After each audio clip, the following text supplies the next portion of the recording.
স্বাগত আজকের বাংলাদেশে, আপনাদের সঙ্গে আছে আমি খালেদ মহিউদ্দিন। মাঘের শীতের কিছুটা প্রভাব যেন পড়েছে মাঠের রাজনীতিতে, তাই রাজনৈতিক সমঝোতা ছাড়াই দেশের প্রধান দুই দল আপাতত কথার বিতণ্ডায় ব্যস্ত, যাতে গণতন্ত্র বনাম সংবিধান রক্ষার সর্বশেষ লড়াইয়ে নিজেদের বিজয় দাবি করছে দুদলের নেতারাই। কঠোরতার বদলে কথার যুদ্ধ জনমনে আপাতত স্বস্তি এনে দিয়েছে। এসব নিয়ে আজকের আলোচনা একুল ওকুল। কথা বলতে স্টুডিওতে আছেন নৌ পরিবহন মন্ত্রী শাহজাহান খান, এবং আমাদের সাথে সরাসরি যোগ দিচ্ছেন নবম সংসদের বিরোধী দলীয় চিফ হুইপ জনাব জয়নুল আবেদিন ফারুক। স্বাগত আপনাদের। আমি অ্যাডভোকেট শাহজাহান খান, আপনার কাছে জানতে চাইবো যে শাহজাহান খান আপনার কাছে জানতে চাইবো যে আপনি 2008 সালেও মন্ত্রী ছিলেন, সফলতার সাথে দায়িত্ব পালন করেছেন, 2014-তে এসেও মন্ত্রী হয়েছেন। দুটোর মধ্যে কোনো বড় পার্থক্য আপনার কাছে অনুভব হয় এই দুইটি দায়িত্বের মধ্যে, দুই সময়কালে? আমি 2009 সালে আসলে 31শে জুলাই শপথ নিয়েছি এবং এই নৌ পরিবহন মন্ত্রণালয়ের দায়িত্ব নিয়েছি। এরপরে নির্বাচনকালীন সরকারের সময় আমি ছিলাম এবং এখনো এই একই মন্ত্রণালয় আমাকে দেওয়া হয়েছে। এর ফলে আমি যেটা চিন্তা করেছি যে আমি যে সকল কাজগুলো শুরু করেছিলাম সেগুলো শেষ করতে পারবো। যেমন আপনার আমি এই মধ্য ফেব্রুয়ারির মধ্যে স্টিমার নামবে আপনার 70 বছর পরে, ড্রেজার একসঙ্গে 8টা ড্রেজার নামবে, এবং আমি আমাদের ফেরি নামবে নতুন করে 4টা, এবং জুন জুলাইয়ের দিকে আরও 3টা, 7টা ফেরি একই সঙ্গে নামবে। এই বছরের শেষ দিকে আরও 3টা ফেরি, মানে মোট 38 বছরে বাংলাদেশে ফেরি নির্মাণ করা হয়েছিল 20টা, আর আমাদের এই সময়ে 5 বছরে ফেরি নির্মাণ করছি 20টা। এই যে কাজগুলো আমি করছি, আমার এটাই আনন্দের বিষয় যে আমি যে কাজগুলো মানে শুরু করেছিলাম সেগুলো শেষ করার একটা, কিন্তু ঠিক জনগণের ম্যান্ডেট পান নাই বা জনগণের ম্যান্ডেট না নিয়ে আসছেন, প্রধান বিরোধী দল আসলে অনুপস্থিত ছিল নির্বাচনে, সেটি আপনার মনে কোনো প্রভাব বিস্তার করছে না? আমি তো মনে করি না জনগণের ম্যান্ডেট আমরা পাইনি। জনগণের ম্যান্ডেট পেয়েই তো ক্ষমতা এসেছি, তা না হলে কিভাবে আমরা মানে রাষ্ট্র ক্ষমতা পরিচালনা করলাম? বৃহত্তর ফরিদপুর, বরিশাল, খুলনার মানুষের চাওয়া পদ্মা সেতুর কাজ তো দূরের কথা, নানা জটিলতা শুরু হয়েছে। ভোট হলে আপনার জয় কি খুব সহজ হতো? বিশেষ করে বৃহত্তর ফরিদপুরে আমরা আওয়ামী লীগের বিদ্রোহী প্রার্থীকে এবার জিততে দেখলাম, আওয়ামী লীগের একজন প্রেসিডিয়াম সদস্য কাজী জাফরুল্লাহর বিরুদ্ধে। আপনি এটা হয় কোনো কোনো জায়গায়, এটা যে হয়নি তা নয়, তবে তার সংখ্যাও কিন্তু খুবই নগণ্য।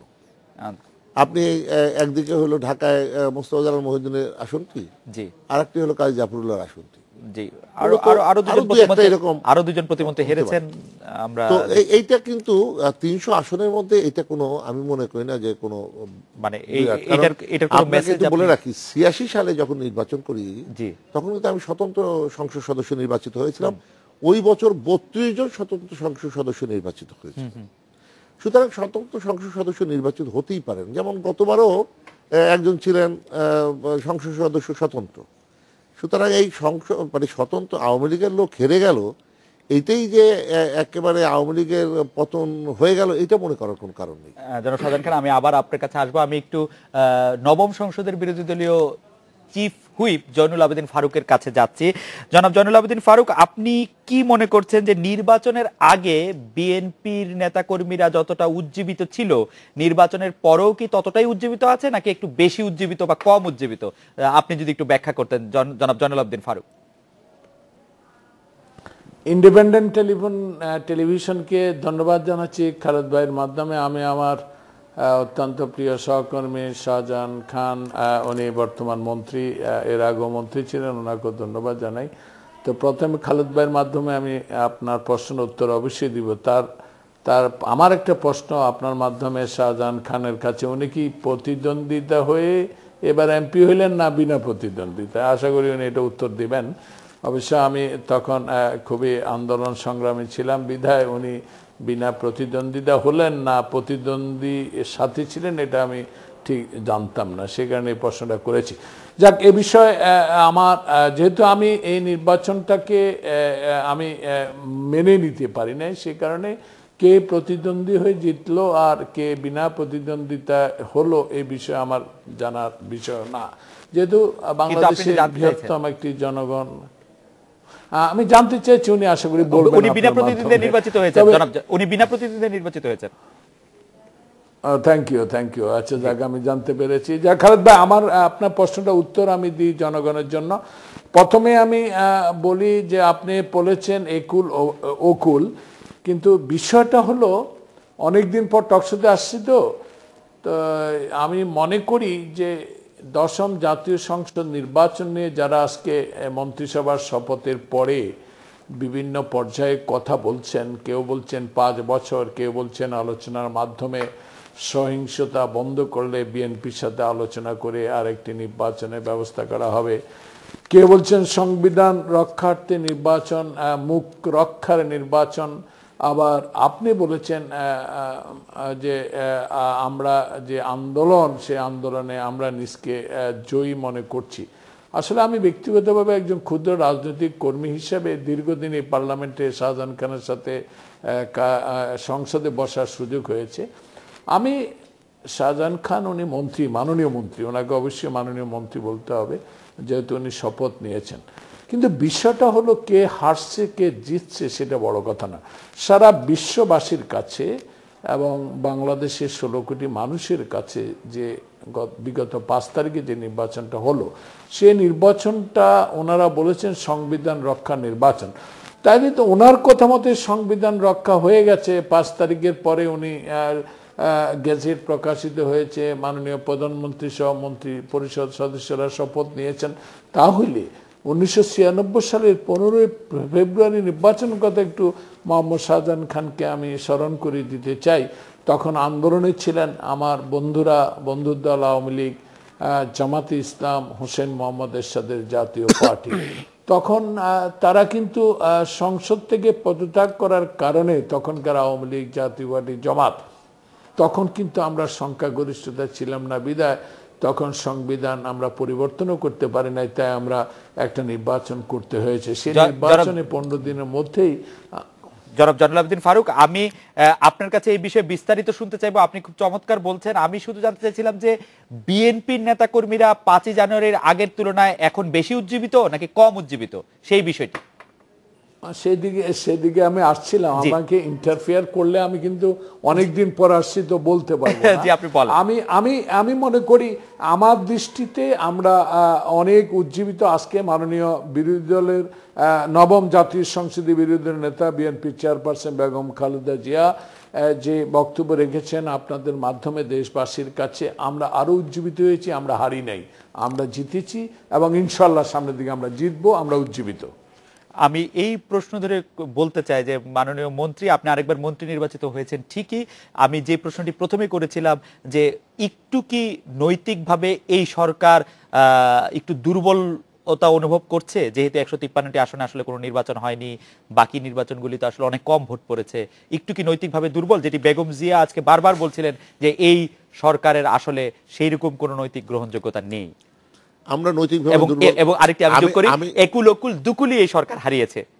আমি মনে করি না যে আমরা নৈতিকভাবে দুর্বল, কারণ নীতিগতভাবে আমরা আমাদের জায়গা থেকে সরিনি। সরে গেছেন আমার বন্ধু ফারুক সাহেবের দল, এবং সেটা আমি বলবো কিভাবে সরলেন। প্রশ্নটি হলো যে আমরা আগের থেকে বলে এসেছি আলোচনার কথা, কিন্তু আমরা বলবো না, করবো না তা নয়। আপনি নিজে জানেন আমাদের মাননীয় প্রধানমন্ত্রী মাননীয় বিরোধী দলের নেত্রীর কাছে নিজে টেলিফোন করেছিলেন। সেই টেলিফোনের সংলাপগুলো আপনারা টেলিভিশনে শুনিয়েছেন।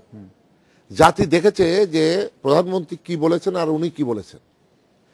আমি যদি ভুল না করি তাহলে নিশ্চয়ই 24শে নভেম্বর সম্ভবত যে ঐতিহাসিক সোহরাওয়ার্দী উদ্যানে, যেই উদ্যানে পাকিস্তানি সেনারা সারেন্ডার করেছিল, বঙ্গবন্ধু স্বাধীনতার ঘোষণার জন্য বলেছিলেন এবারে মুক্তি সংগ্রাম, স্বাধীনতা সংগ্রাম, সেইখানে সেই স্বাধীনতা বিরোধী শক্তিদের ছবিসহ সমন্বিত একটি ছবিসহ সেই মঞ্চে দাঁড়িয়ে উনি যে বক্তৃতা করেছিলেন এবং বলেছিলেন আজ থেকে অর্থাৎ 24শে নভেম্বর থেকে এই সরকার অবৈধ, এবং বলেছিলেন যে 25 তারিখের মধ্যে, 2 দিনের মধ্যে যদি আলোচনার প্রস্তাব না দেওয়া হয় তাহলে আমরা 48 ঘন্টার হরতাল করব।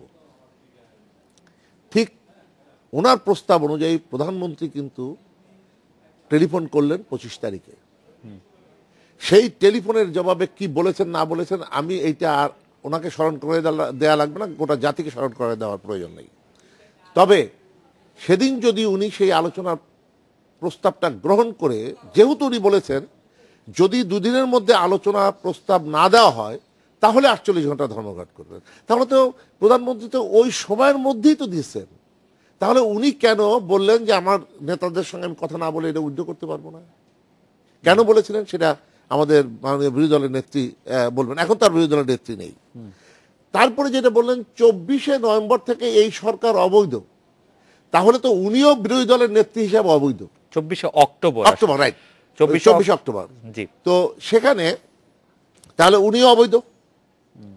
উনি সেই অবৈধ হিসাবে কি করে দীর্ঘদিন এই ফ্ল্যাগ ব্যবহার করলেন, কি করে বিরোধী দলের নেত্রী হিসাবে নিজেকে পরিচয় দিলেন, কি করে আমার বন্ধু ফারুক সাহেবরা তারা সংসদ সদস্য হিসাবে থাকলেন, আমি তাকে একটু স্মরণ করে দিতে চাই। আমরা যখন 96 সালে পদত্যাগ করেছিলাম, আমরা কিন্তু পদত্যাগ করেছিলাম, ওনারা কিন্তু পদত্যাগ করেন নাই, সেই সাহস ওনাদের হয় নাই। নৈতিকতার দিক থেকে তাদের চাইতে আমরা নৈতিকভাবে অনেক শক্তিশালী। আপনি পয়েন্টটি করেছেন। আমি একটু জনাব জয়নুল আবেদিন ফারুককে শেষ করি, একটু অল্পতে শেষ করেন, আমরা তাহলে বিরতিতে চলে যেতে হবে। ওনাকে একটু শুনি। এই ফারুক সাহেব এর উত্তর দিলে আমি খুশি হব। ওনারা কিন্তু আমাদের সেই পদত্যাগপত্র গ্রহণ করতে সাহস পান নাই, আমরা কিন্তু পদত্যাগপত্র জমা দিয়েছিলাম। আমরা একটু জয়নুল আবেদিন ফারুককে এই প্রসঙ্গে শুনি।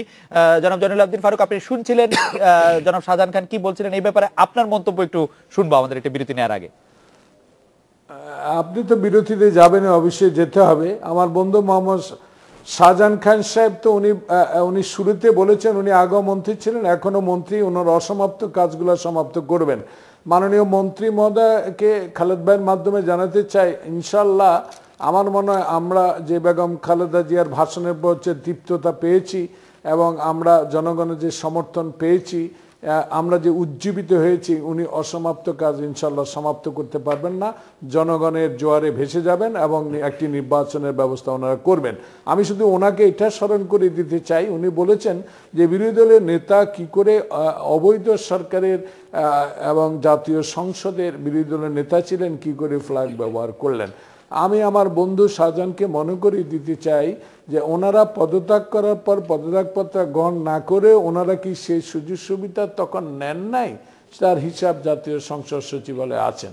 আমি সে বিষয়ে ইতিহাস ঘাটতে চাই না, শুধু এইটুকু মনে করিয়ে দিতে চাই আজকে যারা বঙ্গভবনে আমাদের মহামান্য রাষ্ট্রপতির মাধ্যমে ভোট ছাড়া একটা সংসদের 153 জন যেখানে বিনা প্রতিদ্বন্দ্বিতা নির্বাচিত হয়ে শপথ গ্রহণ করেছেন, উনি যেহেতু মাননীয় এখন মন্ত্রী, ওনার কাছে আমরা সনিবন্ধ অনুরোধ করব, ওনাদের কি এখনো একটু লজ্জা শরম হচ্ছে না মনে মনে যে আমরা ভোটবিহীন একটা সরকার গঠন করে বাংলাদেশের গণতন্ত্রের পক্ষে এবং স্বাধীনতার সপক্ষের শক্তি হিসাবে পরিচয় দিতে চেষ্টা করছি? সেই বিষয়ে আমি আমার বন্ধু মোহাম্মদ শাহজাহানের কাছে আপনার মাধ্যমে অবশ্যই আমরা শুনতে পাবো। জনাব শাহজাহান খান, আপনি নিশ্চয়ই জবাব দিবেন যে আপনি একটু লজ্জিত কিনা, সেটা অবশ্য আমিও আগেও একটু জানতে চাইছিলাম।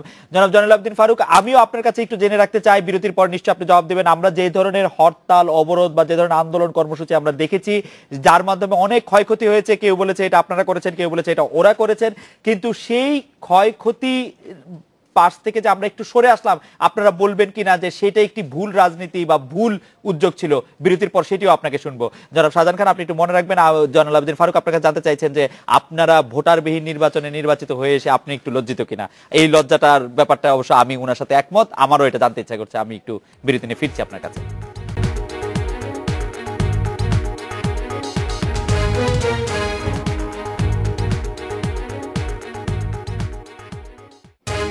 ফিরলাম আজকের বাংলাদেশে। বিরতির আগে জনাব শাহজাহান খান আপনাকে জয়নুল আবেদিন ফারুক একটি প্রশ্ন করেছিলেন যে আপনি এই মন্ত্রিত্ব নিয়ে লজ্জিত কিনা। আমাদের একজন দর্শক উনি মন্তব্য করেছেন, আমি একজন আওয়ামী লীগ কর্মী, কিন্তু বর্তমান নির্বাচন নিয়ে আমি লজ্জায় কারো সাথে কথা বলতে পারি না।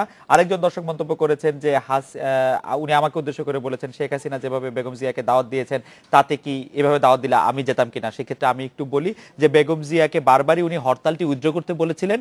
উনি বেগম জিয়া 29 তারিখের পরে আসতে চেয়েছিলেন, কিন্তু মাননীয় প্রধানমন্ত্রী কিন্তু 29 তারিখের পরে তাকে আর কোনো ডেট দেন নাই। যাই হোক, আপনি ওই লজ্জার প্রসঙ্গটি ধরে যদি একটু বলতেন, যেটি জয়নুল আবেদিন ফারুক তুলেছিলেন। আমি একটু কথা বলি। জি, লজ্জা রাজনীতিতে ওনাদের আছে কিনা সেটা আমার একটু প্রশ্ন। কারণ মানুষ হত্যা করে এবং যে সকল কর্মকাণ্ড করেছেন এই অবরোধ আর হরতালে আমাদের 56 জন ড্রাইভারকে পুড়িয়ে পিটিয়ে কুপিয়ে ইট মেরে হত্যা করেছে, শতাধিক মানুষকে হত্যা করেছে পুড়িয়ে পিটিয়ে।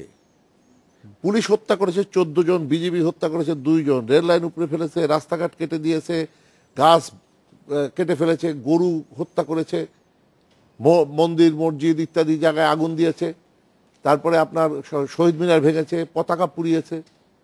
এর বিরুদ্ধে একটা কথা বলেছে যে এগুলি সরকার করেছে, সরকারের না, এটা বলেছে কখন? এই কিছুদিন আগে। ওই সময় কিন্তু কোনো কথা বলেন নাই। এখন যখন তাদেরকে মানুষ যখন ধরেই নিয়েছে, জামাত এবং হেফাজতের উপরে পরগাছার মতো এখন বিএনপি ভর করে রাজনীতি করছে। বিএনপির কোনো নিজস্ব আদর্শের রাজনীতি নাই।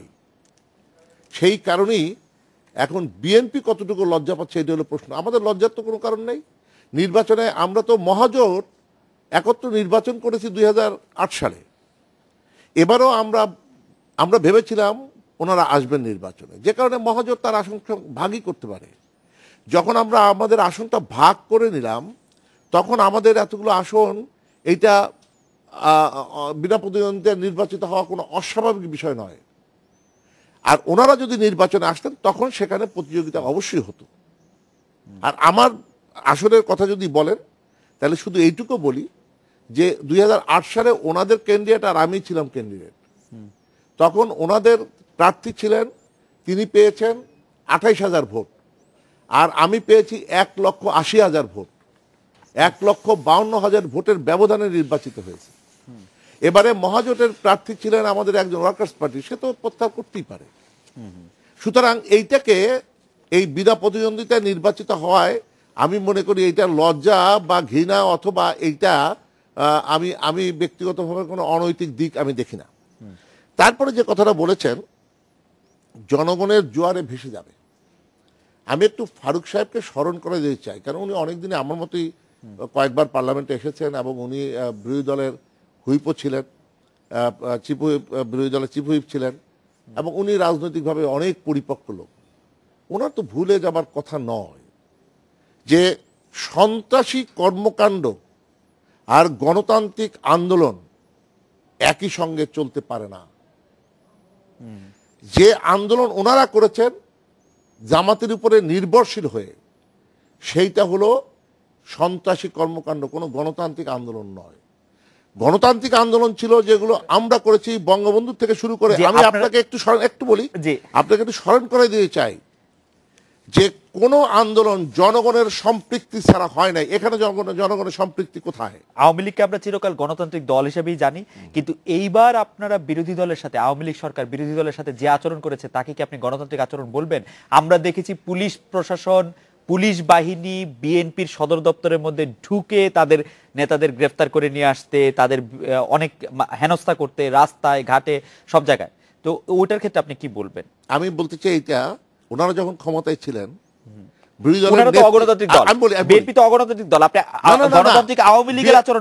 চারজোট যখন ক্ষমতায় ছিল, একটু স্মরণ করে দিতে হবে ওনাদেরকে। শেখ হাসিনা আওয়ামী লীগ অফিসে বসা থাকা অবস্থায় আওয়ামী লীগ অফিসে ওনাদের পুলিশ আক্রমণ করে নাই, টিয়ার গ্যাস নিক্ষেপ করে নাই, কিন্তু তবে সেখানে আমরা তো এইরকম সন্ত্রাসী কর্মকাণ্ড আওয়ামী লীগ করে নাই। বরং আওয়ামী লীগ যেটা করার চেষ্টা করেছে, ওনাদেরকে একটা গণতান্ত্রিক আন্দোলনের পথে আনার জন্য আমরা বারবার চেষ্টা করেছি, কিন্তু ওনারা নির্ভরশীল হয়ে গেলেন জামাত ইসলামের শিবিরের অপকর্ম। মাননীয় মন্ত্রী, আমি বারবার বলতে চাই যে বিএনপি বা চারজন জোট যেগুলি করেছে সেগুলি একটা কথা, কিন্তু আওয়ামী লীগ কি গত প্রশ্নে যথেষ্ট গণতান্ত্রিক আচরণ করেছে? যদি আমরা সন্ত্রাসীর সঙ্গে যে আচরণ করা দরকার যদি সেই আচরণ করেছি, গণতান্ত্রিক আন্দোলন যদি হতো আমরা গণতান্ত্রিক বিএনপি কার্যালয়ের মধ্যে ঢুকে লোকজনকে গ্রেফতার করে নিয়ে আসা, সেটা কি সন্ত্রাসীদেরকে যে প্রশ্রয় দিচ্ছেন জি সেও সন্ত্রাসী। সুতরাং একটা সন্ত্রাসীর সঙ্গে যে আচরণ একটি সরকারের করা উচিত সেই আচরণ আমরা করেছি। এখানে কোনো অগণতান্ত্রিক কিছু নেই, এর মধ্যে কোনো অগণতান্ত্রিক কোনো কিছু নেই। জনাব জয়নুল আবেদিন ফারুক, আপনার কাছে জানতে চাইবো যে এখন যে আজকে বেগম জিয়ার ভাষণ জি আর আগের বেগম জিয়ার ভাষণ এবং আর আপনার ওনাদের যে সিনিয়র ভাইস প্রেসিডেন্ট তারেক রহমানের ভাষণ, আমি এরই অংশ পরবর্তীতে আপনাকে বলবো যে কি করে এই ধরনের একটি ভাষণ ওনারা দিতে পারেন। এইটা হলো অগণতান্ত্রিক, সন্ত্রাসী। আর আজকের যে ভাষণ ওনারা দিয়েছেন আমার মনে হয় একটু আত্ম উপলব্ধি হয়েছেন, ওনাদেরই বরং লজ্জিত হওয়া উচিত যে এই আগে যেখানে সরকার উৎখাতের জন্য বলেছেন আজকে কিন্তু সেই জায়গাটা ওটা নেই। আমার মনে হয় যে জনাব জয়নুল আবেদিন ফারুক এটা পুরোপুরি উত্তর দিবেন, কিন্তু আমি জনাব শাহজাহান খান আপনাকে মনে করে দিতে চাই বিএনপির শীর্ষ নেতারা এখনো কারাগারে, এবং সেই ক্ষেত্রে সেই আচরণকে আপনি গণতান্ত্রিক বলবেন কিনা সেটা নিশ্চয়ই আমাদেরকে বলবেন। জনাব জয়নুল আবেদিন ফারুক, আজকে বিএনপি নেত্রী যে ভাষণ দিয়েছেন সেটা কি একটি আমরা বিএনপি রাজনীতিতে একটি নতুন অধ্যায় হিসাবে বলবো নাকি পুরনো কথাগুলির ধারাবাহিকতা বলবো? আপনি যদি জনাব শাহজাহান খানের কথার সূত্র ধরে একটু বলেন। জনাব জয়নুল আবেদিন ফারুক। খালেদ ভাই, আমার বন্ধু শাহজাহান খান কতগুলো পুরানো কথা উঠে ধরেছে। আমি সময় নষ্ট করতে চাই না, শুধু ওনাকে স্মরণ করে দিতে চাই দোতলা বাসে আগুন দিয়ে মানুষ হত্যা সরকারি কর্মকর্তা থেকে উলঙ্গ করে সচিবালয়ের সামনে দাঁড় করে রাখার অভ্যাস ওনাদের আছে, বিএনপির নাই। আমি ওইদিকে যেতে চাই না। তবে আমার আপনার খালেদ ভাই প্রথম প্রশ্ন ছিল যে অবরোধ হরতালের সময় সহিংসতায় যেসব লোকগুলা মারা গিয়েছেন এসব রাজনীতি গিয়ে আপনারা দুঃখ প্রকাশ করেন কিনা। আমি শুধু আপনার মাধ্যমে ইন্ডিপেন্ডেন্টের শ্রোতা দর্শকদেরকে এবং মাননীয় মন্ত্রী এবং আজকের এই সরকারকে জানিয়ে দিতে চাই যে শান্তিপূর্ণ কর্মসূচি পালন করতে বাধা দেওয়ার কারণে যে সহিংসতা সৃষ্টি হয়েছে তার দায়িত্ব তখনকার সরকারের, আমাদের না। আমরা কোনো পুলিশের গাড়ি লক্ষ্য করে বোমা মারার লোক না, বোমা মারার বয়সও আমাদের হয় নাই। আজকে একটু আগে আপনি যেটা বলেছেন, barrister Moudud, Shimul Biswas, barrister Rafiqul Islam Mia, Abdullah Al Mintu, MK Anwar, rule Kabir Rizvi, এদের মতো লোক বোমা মারার মতো লোকও না, এরা রাস্তায় কোনোদিন মিছিলও যান না। আপনি একটু আগে বলেছেন তারা কারাগারে, আমি সেদিকে যেতে চাই না। আজকে আমি স্টুডিওতে যাই না, আমি নিজেই লজ্জাবোধ মনে করছি, আপনাদের কাছে ছোট হয়ে আছি, আপনাদের কাছে কৃতজ্ঞতা প্রকাশ করছি যে আমি হয়তোবা আপনাদের স্টুডিওতে গিয়ে আজকে শাহজাহান খানের সামনাসামনি হতে পারতাম। কিন্তু কতগুলো মামলা আমার বিরুদ্ধে, সেটা খালেদ ভাই আপনি জানেন, মোহাম্মদ শাহজাহানও জানে, শাহজাহান খান সাহেবও জানে। আমি শুধু এইটুকু বলতে চাই যে আমরা সন্ত্রাসী দল নয়, সন্ত্রাসে আমাদের দল বিশ্বাস করে না। আমরা নির্বাচনমুখী দল, আমরা গণতন্ত্র বিশ্বাস করি, আমরা স্বাধীনতার সপক্ষের দল। জমাত শিবির গত 5 বছর শুনতে শুনতে কান জ্বালা পড়া হয়ে গেছে। যে জামাতকে প্রতিষ্ঠিত করেছে আজকের আওয়ামী লীগ, যদি 1971 সালে স্বাধীনতা যুদ্ধের পরে তখন তাকে ক্ষমা করে দিয়েছিলেন জনাব আমাদের তৎকালীন জনাব শেখ মুজিবুর রহমান সাহেব। কিন্তু জনাব জয়নুল আবেদিন ফারুক, আপনি আমাকে একটু কারেক্ট করবেন, জামায়াতে ইসলামী বাংলাদেশের রাজনীতি তো শুরু করেছিল প্রয়াত রাষ্ট্রপতি জিয়াউর রহমানের আমলে, নাকি মানে সেটি আগেই শুরু করেছিল? মনে করে দিচ্ছেন আপনি তো দেখি শাহজাহান খানের রোল নিচ্ছেন খালেদ ভাই, ওই রোল আপনার লাগবে না। আমি সেদিকে যাচ্ছিলাম যে আমার বিষয় না, আমার লাগার কথা অলাগার কথা না। আমি একজন মুক্তিযোদ্ধা হিসাবে আমি দৃঢ় গলায় বলতে পারি যে জমাতকে নিয়ে যারা ঘর করেছে সে জমাত বলতে বলতে এখন কান জ্বালা পড়া, ওইদিকে যেতে চাই না। কিন্তু আজকে জমাতে নিবন্ধন বাতিল করেছে কোর্ট। আজকে ক্ষমতা থাকুক, আজকে ক্ষমতা দেখান মোহাম্মদ শাহজাহান খান সাহেবের সরকার যে জামাত ইসলামকে নিষিদ্ধ করে দেন, এখনো বলে কোর্টে আছে। আরে কোর্টের উপর কত আর ভর করবেন? কোর্টের উপর ভর করে আমি আপনাকে একটু থামাতে চাই এই জায়গায়। আমিও মনে করি যে বারবার বিভিন্ন লোক বলছেন যে জামাতকে যদি এরকম দল হয় জামাতকে আপনারা নিষিদ্ধ করতে পারেন, কিন্তু সরকার জামাতকে নিষিদ্ধ করার ক্ষেত্রে কোনো উদ্যোগই দেখায়নি। আমাদের একজন দর্শক শুভ, উনি একই সাথে দুটো SMS পাঠিয়েছেন, দুটো ইন্টারেস্টিং। আমি একটু পড়ছি যে উনি বলছেন যে অনেকেই জামাত শিবিরকে ঘৃণা করে, সুতরাং একটি রিকোয়েস্ট বিএনপির জন্য, প্লিজ জামাত শিবিরকে আপনারা ছেড়ে দেন, আমি একজন সাধারণ লোক মাত্র। শুভ আবার বলছেন যে আওয়ামী লীগ শুধু কথায় কথায় জামাতকে দোষারোপ করে, তারা কি দল হিসেবে খুব ভালো কিনা। আমি একটি বিরতি নিচ্ছি জনাব শাহজাহান খান, বিরতির পর জানতে চাইবো যে আপনারা যে কোনো প্রসঙ্গে যে কোনো সমস্যার ক্ষেত্রে আপনারা সবকিছুই জামাত শিবিরের কাঁধে নিয়ে যান কিনা। জনাব জয়নুল আবেদিন ফারুক বলছেন অবশ্য আমি আপনার পক্ষ নিচ্ছি, আপনি আবার বলছিলেন যে সত্য কথা বলে লাগে। আমি এই আপনার কাছ থেকে জানতে চাইবো, আমি একটু বিরতি নিয়ে ফিরছি আপনার কাছে।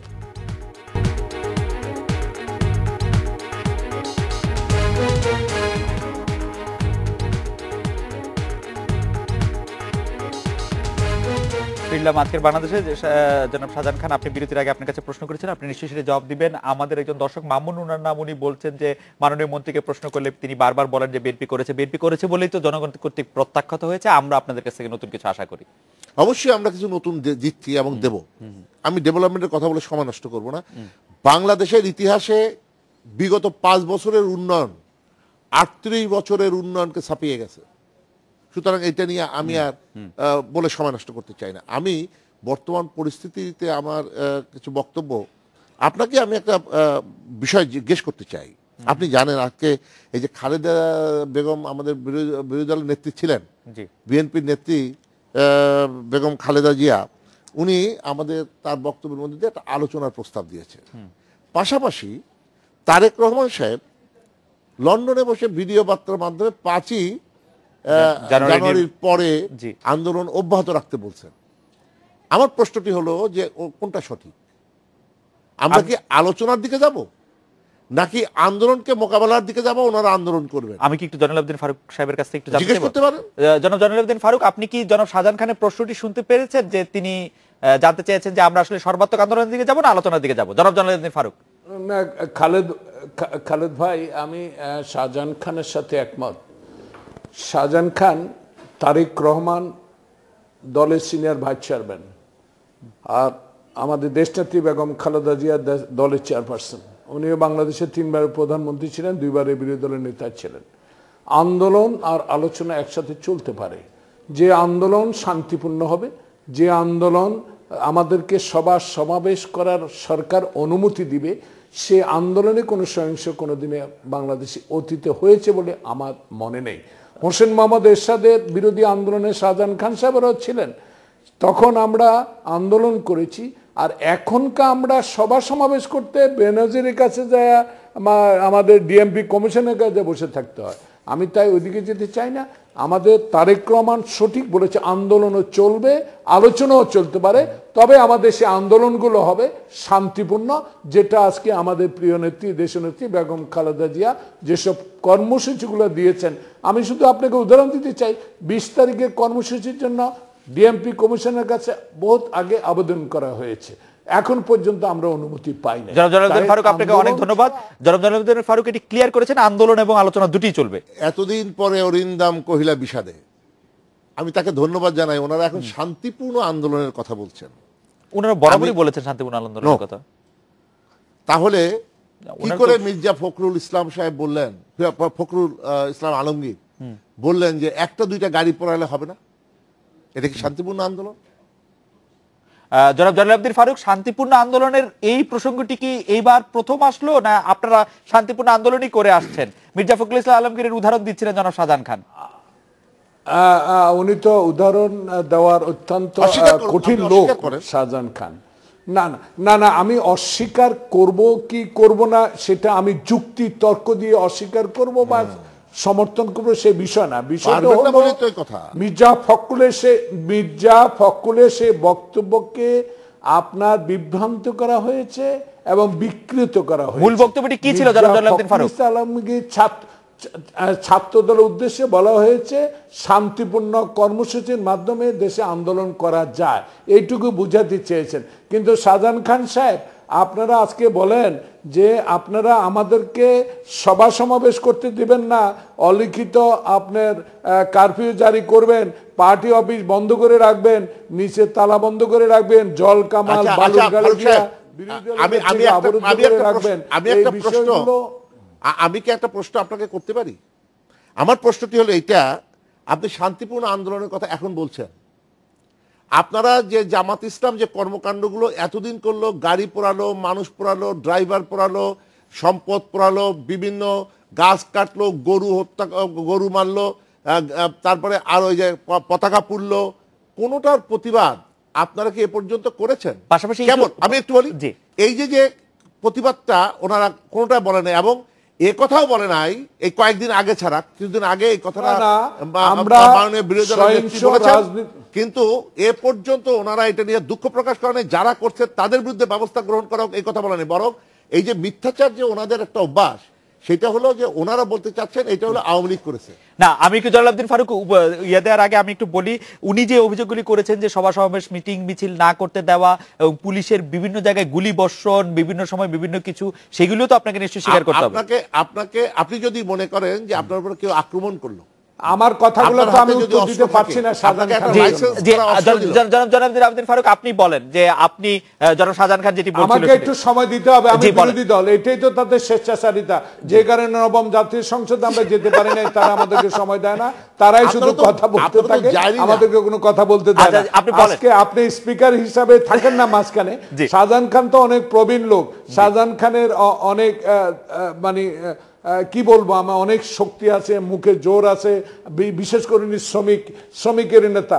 আমি আপনার মাধ্যমে শাহজাহান খানে মনে করিয়ে দিতে চাই, উনি বলেছেন আমার ড্রাইভারে মানুষ মারবে, উনি শ্রমিক দলের অ্যাডভাইজার না সভাপতি ছিলেন, সেটা ওনাকে স্মরণ করে দিতে চাই। মির্জা ফখরুল ইসলাম আলমগীরে এই কথা বলে নাই, উনি বলেছে যে আমার ড্রাইভার মানুষ মারবে, কোনো বিচার করা যাবে না। যাক, আমি শুধু এইটুকু বলতে চাই আপনাকে শাহজাহান খান সাহেব, দেশ কারো একার না। দেশে বাংলাদেশের গণতান্ত্রিক রাজনীতির প্রবক্তা বেগম খালেদা জিয়া, স্বাধীনতার ঘোষক শহীদ জিয়া, শ্রদ্ধেয় জনাব শেখ মুজিবুর রহমানকে আমরা অস্বীকার করি নাই। আপনারাই আমাদের নেতার বিরুদ্ধে জঘন্যভাবে কথা বলেন, মিথ্যাচার করেন, অসত্য বক্তব্য দেন। আমরা আমাদের নেত্রী বেগম খালেদা জিয়া কোনোদিন পার্লামেন্টে শ্রদ্ধেয় জনাব শেখ মুজিবুর রহমানের বিরুদ্ধে অশোভন বক্তব্য রাখেন নাই। আমি শুধু এইটুকু মনে করে দিতে চাই, একুল ওকুলে যে আমরা সব কুল আমাদের আছে, সময় কথা বলবে। শুধু গ্রেপ্তার, হয়রানি, গুলি আর এই জামাত শিবিরের এই যে অ্যালার্জি, এইটুকু আপনি ছেড়ে দেন, আসেন গণতন্ত্রের পথে, তাইলে সহিংস রাজনীতি হবে না। সহিংসত রাজনীতির জন্য দায়ী আপনারা পুলিশের ড্রেস পরে আপনাদের মাস্তান নামিয়ে দিবেন, আপনাদের দলের লোক নামিয়ে দিবেন, আর সেখানে মিছিলে গুলি করে মানুষ মেরে বিরোধী দলের উপরে চাপিয়ে দিবেন। বিরোধী দল সহিংসতা করছে, মির্জা ফখরুল বোম মারছে, ফখরুল ইসলামের গ্রেপ্তার করো। আজকে একটি দলের মহাসচিব আজকে গোপনীয় থাকতে হয়, তার বিরুদ্ধে 10টা মামলা। জনাব ফারুক, আপনাকে অনেক ধন্যবাদ। এই পর্যায়ে একটু কথা বলি, একটা কথা বলি। আমি শাহজাহান খান সাহেবের প্রশ্ন করতে চাই যে ওনাদের সাধারণ সম্পাদককে বিএনপি ক্ষমতা আমলে কোনোদিন গ্রেপ্তার করা হয়েছে কিনা? মির্জা ফখরুল ইসলাম আলমগীরকে কয়বার গ্রেপ্তার করা হলো? আমাদের সাধারণ সম্পাদক গাড়ি জ্বালাইতে হবে, পোড়াইতে হবে, মানুষ মারতে হবে, এই কথা বলে নাই। আপনি কি করে তাকে গ্রেপ্তার করবেন? যাই হোক, আমি আপনাকে স্মরণ করাই দিতে চাই, ক্লিন হার্ট অপারেশন কারা করেছিল? আওয়ামী লীগ না বিএনপি? 4 জন। কে ক্রস ফায়ারের আবিষ্কার কে করেছিল? আপনারা করেছিলেন। আজকে আপনারা, আমি যদি ধরে নেই, একটু জানতে ইচ্ছা করে যে ওনারা আবিষ্কার করলে আপনি এটা ব্যবহার করতে পারবেন। আমি তো ধরে নিলাম যে ওনাদের সেদিনের এই কাজটা সঠিক, আমি ধরেই নিলাম। কেন? ওনারা সন্ত্রাসীদের বিরুদ্ধে সেই পদক্ষেপ গ্রহণ করেছিলেন। তাহলে আজকে কি করে ওনারা জামাতের বিরুদ্ধে যখন, এবং জামাতিদের যে সমর্থন করে, চোরাই মাল যদি আপনার ঘরে থাকে, তাহলে আপনিও চোরের একজন থাউলাদার বলে বাংলায়, আপনি তাহলে চোরের থাউলাদার। আপনি জামাতিদেরকে এই সমস্ত অপকর্মের দায় দায়িত্ব ঘাড়ে নিয়ে আপনি জনগণকে মারবেন, সম্পদ ধ্বংস করবেন, তারপরে আপনি বলবেন যে 18 দলের তারা আমার লোক। তাকে আমি একটু, কারণ সময় কম, আমি একটু তারেক রহমান সাহেবের ভাষণের 2-1টা বিষয় না তুললে এটা খুবই অন্যায় হয়ে যাবে। খুব ছোট করে যদি, খুব ছোট করে। উনি এক জায়গায় বলেছেন রাজনীতি হচ্ছে মৌলিকভাবে মানুষ কেন্দ্রিক। খুব ভালো কথা। দেশের কল্যাণের উপায় নিয়ে নিজেদের মাঝে ভিন্ন মত থাকতে পারে, কিন্তু দেশের অস্তিত্ব নিয়ে কোনো ভিন্ন মত, খুবই একমত। কিন্তু আমার প্রশ্নটি হলো, এই যে এতক্ষণ যে কথাগুলো বললাম, এইগুলোর ব্যাপারে তারেক রহমান এখানে জামাতিদের সম্পর্কে, দেশের এই যে মানুষ হত্যা করা হচ্ছে, এইগুলো কোনো কথা না বলে উনি এক জায়গায় গিয়ে বললেন কি, উনি বললেন যে গণহত্যা করা হচ্ছে। এই গণহত্যা শব্দটা কিন্তু আরেকবার শুনেছিলাম আমাদের বিএনপির নেত্রী বেগম খালেদা জিয়ার মুখে। গণহত্যার সংজ্ঞাটা কি? গণহত্যা হলো কোনো জাতিগোষ্ঠী, কোনো সম্প্রদায়কে আপনি নির্মূল করার জন্য যে ব্যাপক হত্যাকাণ্ড চালাবেন, সেটা হলো গণহত্যা। আমি মনে করি সরকার নয়, গণহত্যা ওনারা চালিয়েছেন 71-এর মতো, এবং 71-এর মতো গণহত্যা চালিয়েছেন বলেই কিন্তু কাদের মোল্লার ফাঁসির পরে এই কথাটা কিন্তু পরিষ্কারভাবে পাকিস্তানের পার্লামেন্টে যখন এইটা নিন্দা প্রস্তাব নিল, বিরোধী দলের নেত্রী কিন্তু এইটার প্রতিবাদ জানালেন না। তাহলে কি এইটা প্রমাণ করে না যে এই সকল গণহত্যাকারী যাদের বিচার হচ্ছে, সেই বিচার রায় হচ্ছে, রায় কার্যকর হচ্ছে, সেখানে ওনারা এখানে কিন্তু তাদের এই পাকিস্তানের বিরুদ্ধে একটা কথাও নাই। না, পাকিস্তানের বিরুদ্ধে বেগম জিয়াই বলেছেন যে পাকিস্তানি সংসদে যে আলোচনা হয়েছে তার বিরুদ্ধে বেগম জিয়া কিন্তু প্রতিবাদ করেছেন। আমি শব্দটা বলে দিই, আপনাকে স্মরণ করে দিই। উনি বলেছেন পাকিস্তানের এই নিন্দা প্রস্তাবে জাতি মর্মাহত। না, আমরা মর্মাহত বলেছেন, জাতির মধ্যে উনি তো জাতির বাইরে না, উনি তো জাতির বাইরে না, উনি তো জাতির বাইরে না, বেগম জিয়া তো জাতির বাইরে না। বেগম জিয়া একটু বলেন, বেগম জিয়া জাতি মর্মাহত, উনি কিন্তু এটা প্রতিবাদ করলেন না, নিন্দা জানালেন না। মর্মাহত তো বড় নিন্দার ভাষা।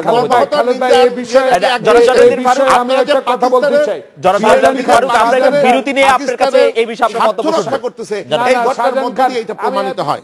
এবং আরেকটি কথা বলে রাখতে চাই, আমরা এটা বিরতি নিয়ে ফিরি। আমাদের একটা ৭২-এর সংবিধান সম্পর্কে তারেক রহমানের যে মানে এটা বলবো আমি ঔদ্ধত্য প্রকাশ, সে বলেছে ৭২-এর গণ আকাঙ্ক্ষা বিরোধী সংবিধান।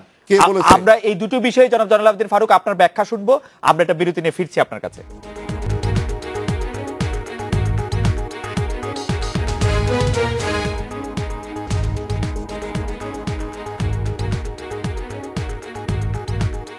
ফিরলাম আজকের বাংলাদেশে। জনাব জয়নুল আবেদিন ফারুক বিরতির আগে দুটি বিষয়ে কথা তুলেছিলেন জনাব শাহজাহান খান, আপনি যদি এই প্রসঙ্গে আপনার মতামত দিতেন। জনাব জয়নুল আবেদিন ফারুক।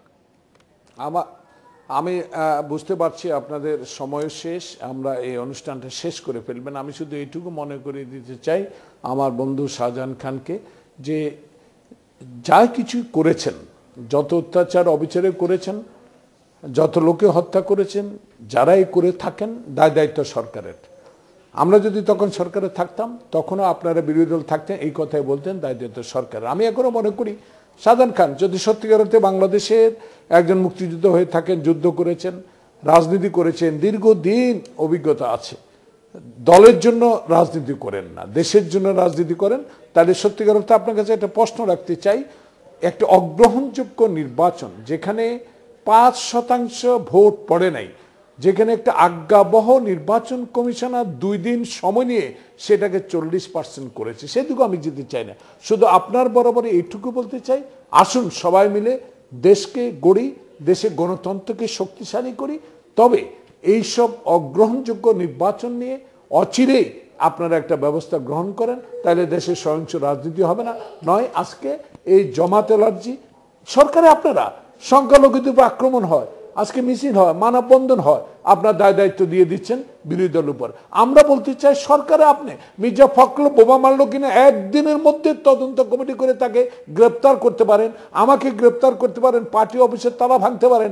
এই সংখ্যালঘুদের উপর যে আক্রমণটা হয়েছে কেন তদন্ত করে 3 দিনের মধ্যে সারা বাংলাদেশে গ্রেপ্তার করতে পারলেন? এটাই তো আপনাদের ব্যর্থতা। তাই আমি মনে করি শুধু বিরোধী দলের উপরে আননেসেসারি এই দাবিগুলো দিয়ে, এই দোষগুলো দিয়ে আমাদেরকে ছোট করেন না। আমরা দল হিসেবে অনেক বড় দল, আপনারও বড় দল, আমরা অস্বীকার করি না, কিন্তু অগ্রহণযোগ্য এই মানুষের ভোট না দেওয়া নির্বাচন দয়া করে ছেড়ে দেন। এবং জনাব জয়নুল আবেদিন ফারুক, আপনাকে অনেক ধন্যবাদ।